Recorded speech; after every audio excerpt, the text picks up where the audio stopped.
Assalamualaikum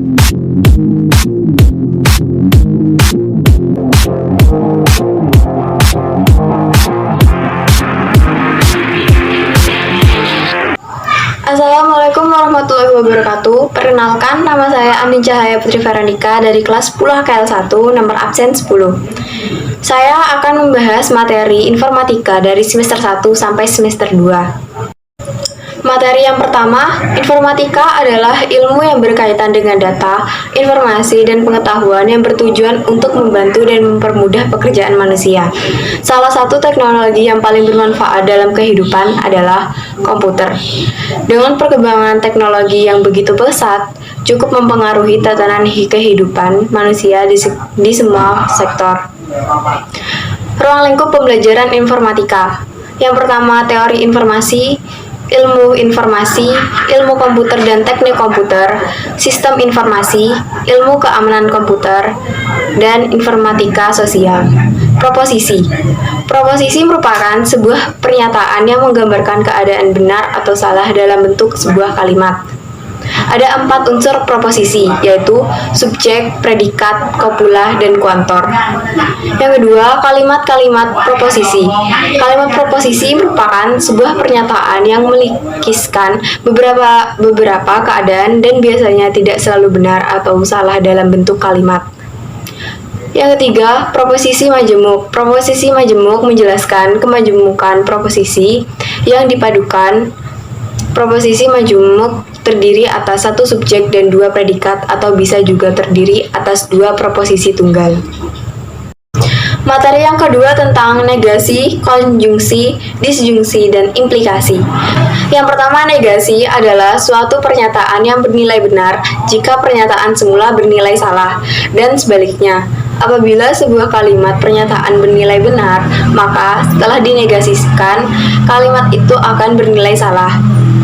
Contoh kalimat negasi yaitu ikan hanya bisa hidup di air benar, negasinya adalah ikan bisa hidup di darah salah. 2. Konjungsi. Kata hubung konjungsi adalah dan dengan simbol seperti digambar, sehingga semua pernyataan majemuk yang dibentuk oleh kata penghubung dan disebut konjungsi. Contohnya ada di samping.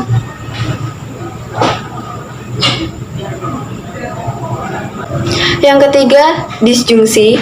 2 kalimat deklaratif yang dihubungkan dengan kata hubung atau dengan simbol seperti digambar disebut disjungsi. Contohnya ada di samping.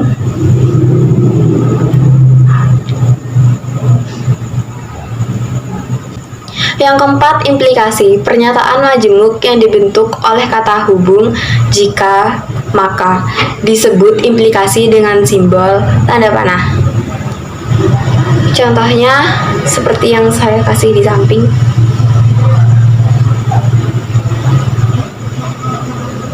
Materi yang ketiga adalah penalaran deduktif, induktif, dan abduktif. Yang pertama, deduktif. Penalaran deduktif adalah proses penalaran yang bertujuan menarik kesimpulan berupa prinsip atau sikap khusus berdasarkan fakta yang bersifat umum. Macam-macam penalaran deduktif adalah silogisme. Silogisme adalah proses membuat kesimpulan secara deduktif. Yang kedua, entimen adalah penalaran deduksi secara langsung atau tanpa silogisme, premis atau tidak diucapkan karena sudah diketahui. Yang kedua, ada induktif. Induktif atau logika induktif adalah proses penarikan kesimpulan dari kasus nyata secara individual menjadi kesimpulan yang bersifat umum. Yang ketiga ada abduktif. Menurut Doni Gahral Adian dan Herdito menyatakan bahwa induktif adalah metode untuk memilih argumentasi terbaik dari sekian banyak argumentasi yang mungkin. 4 cara mendapatkan argumentasi terbaik: kesederhanaan, koherensi, prediktabilitas, dan komprehensi. Materi yang keempat, logika inferensi. Menurut Collins Dictionary, inferensi adalah kesimpulan yang kita tarik tentang sesuatu dengan menggunakan informasi yang sudah kita miliki tentang itu. Jenis inferensi. Yang pertama, inferensi langsung. proses membuat kesimpulan dari sebuah premis. Yang kedua, ada inferensi meditasi, yaitu proses membuat kesimpulan atau konklusi dari dua atau lebih premis yang saling terkait secara logis. Contoh logika inferensi, Lulu melihat asap mengepul dari ruang dapur dan mencium bau gosong. Lulu menyimpulkan bahwa ada yang terbakar di ruang dapur. Materi yang kelima tentang penerapan negosiasi, konjungsi, dan disjungsi. Negasi, konjungsi, dan disjungsi berfungsi juga sebagai logika aritmatika pada kehidupan sehari-hari, yaitu kemampuan analisis dalam memahami pola tertentu atau dalam bentuk angka. Yang pertama adalah negasi. Di dalam bentuk tabel di samping, jika X bernilai benar, maka Y bernilai salah. Yang kedua ada konjungsi. Dalam gambar tabel di samping, bisa dijelaskan jika Z bernilai benar, jika X dan Y bernilai benar.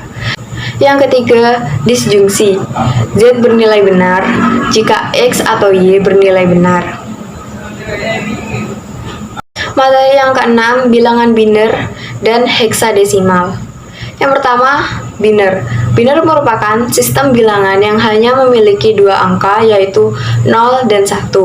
Istilah bilangan biner sering disebut juga bit atau binary digit. Nama lain dari biner adalah bilangan baris 2. Contoh penggunaan biner adalah ketika kita menyalakan lampu saklar. A. Konversi dari biner ke desimal, caranya dengan mengubah setiap bit menjadi bentuk desimal. B. Konversi dari desimal ke biner dengan cara mengkonversi bilangan desimal menjadi biner dengan membagi bilangan desimal dengan angka 2. Lalu, yang kedua, heksadesimal. Heksadesimal adalah suatu sistem bilangan yang berbasis 16. Caranya dengan membagi bilangan desimal dengan 16 atau basis 16. B. Konversi dari heksadesimal menjadi desimal. Cara mengkonversi bilangan heksadesimal menjadi bilangan desimal dengan menghitung hasil jumlah perkalian dengan 16 atau basis 16. Konversi dari heksadesimal menjadi biner yang harus dilakukan adalah dengan mengubah bilangan heksa menjadi bilangan desimal terlebih dahulu. Materi yang keenam, bilangan biner dan heksadesimal. Yang pertama, biner. Biner merupakan sistem bilangan yang hanya memiliki dua angka, yaitu 0 dan 1. Istilah bilangan biner sering disebut juga bit atau binary digit. Nama lain dari biner adalah bilangan baris 2. Contoh penggunaan biner adalah ketika kita menyalakan lampu saklar. A. Konversi dari biner ke desimal, caranya dengan mengubah setiap bit menjadi bentuk desimal. B.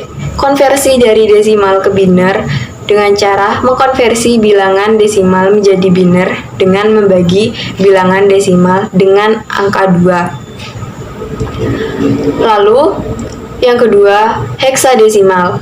Heksadesimal adalah suatu sistem bilangan yang berbasis 16. Caranya dengan membagi bilangan desimal dengan 16 atau basis 16.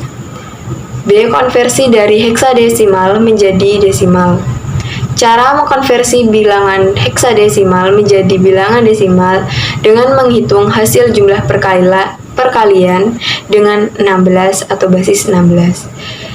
Konversi dari heksadesimal menjadi biner yang harus dilakukan adalah dengan mengubah bilangan heksa menjadi bilangan desimal terlebih dahulu.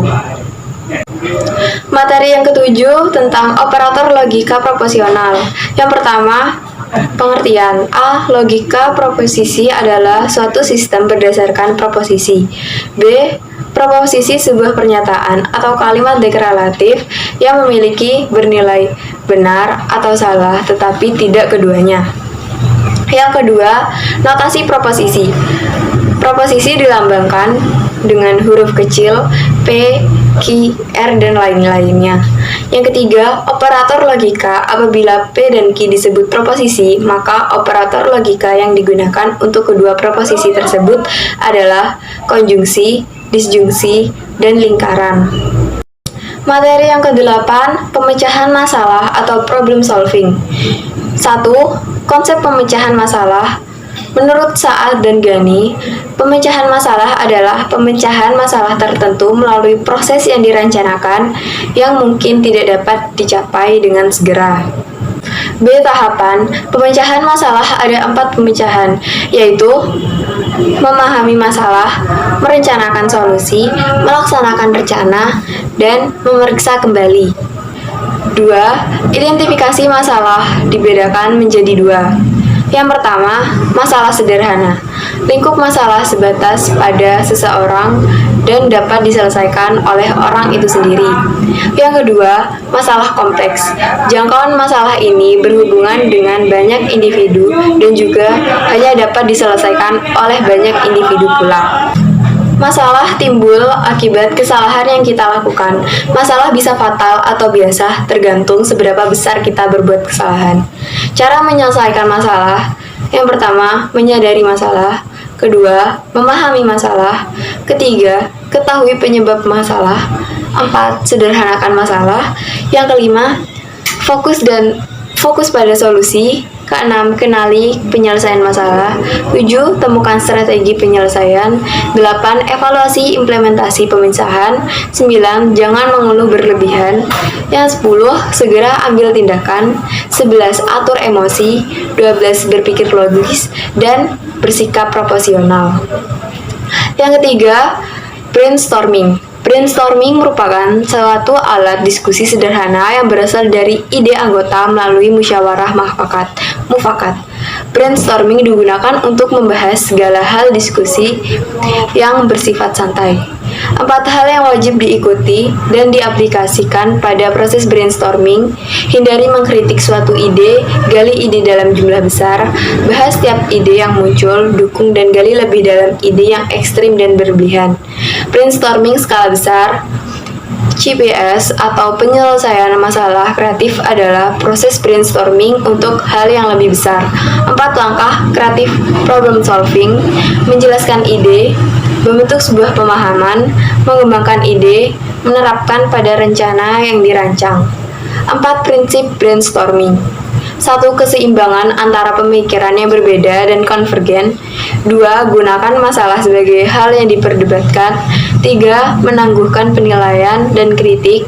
4. Biasakan berkata ya dan daripada kata tidak tetapi. Prosedur brainstorming harus dilaksanakan dalam waktu yang tepat dan rancangan yang matang. Selain itu, diperlukan fasilitator yang terlatih agar mendapatkan hasil yang maksimal. Brainstorming dapat dilakukan secara individu, tetapi variasi brainstorming didapat manakala dilakukan secara berkelompok.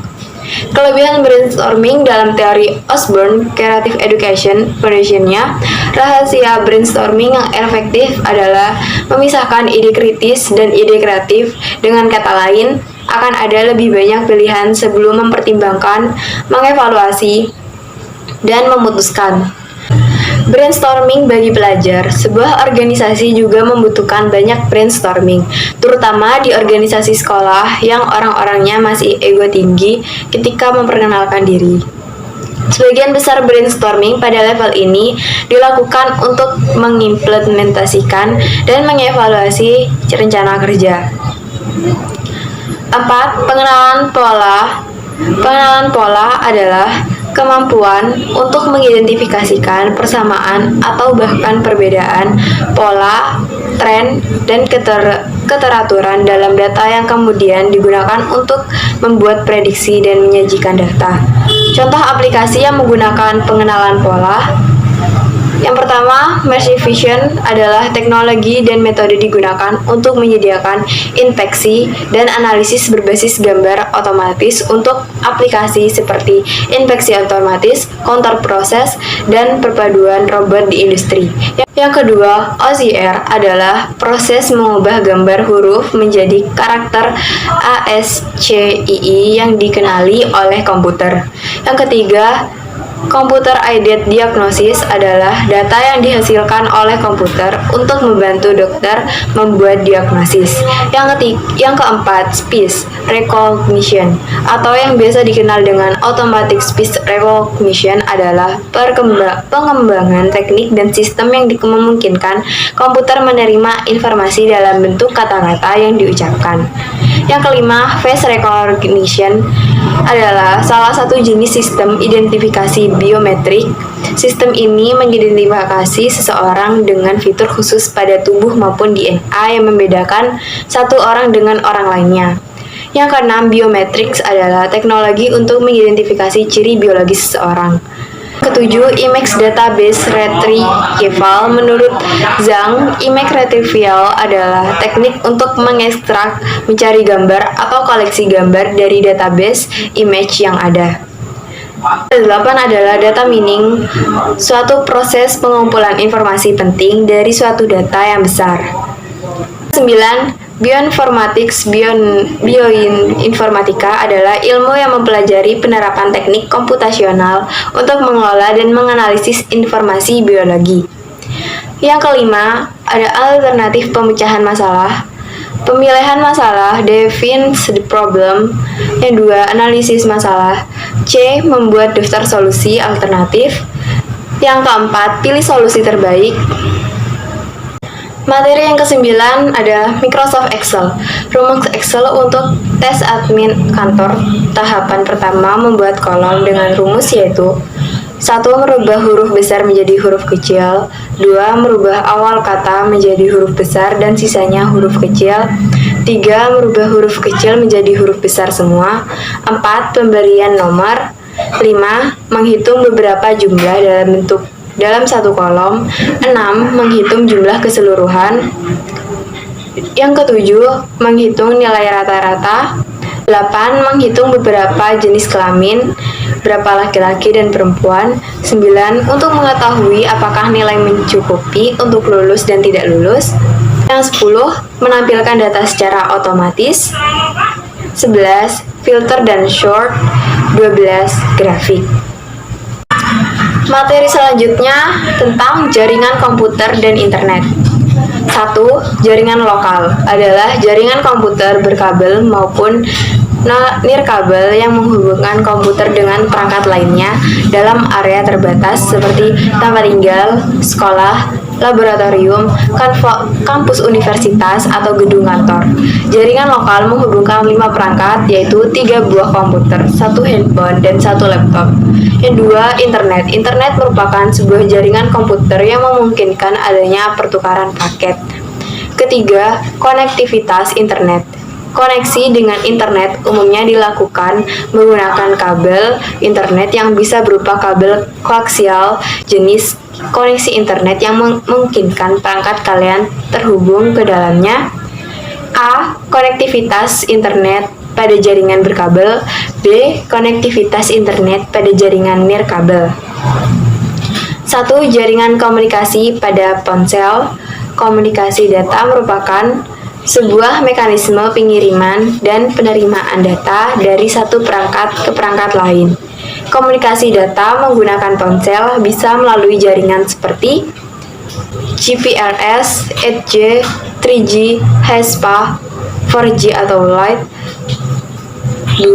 Komunikasi data menggunakan ponsel atau HP. Ponsel atau HP merupakan sebuah perangkat layaknya sebuah komputer karena bisa terhubung dalam sebuah jaringan lokal maupun jaringan internet. A. Koneksi dengan kabel. B. Koneksi dengan Bluetooth. C. Koneksi dengan Wi-Fi. C. Proteksi data saat berinternet. Dienkripsi artinya setiap pesan atau panggilan yang dilakukan melalui media sosial. Dienkripsi artinya melindungi pesan supaya tidak diketahui oleh orang lain. Kedua, analisis data.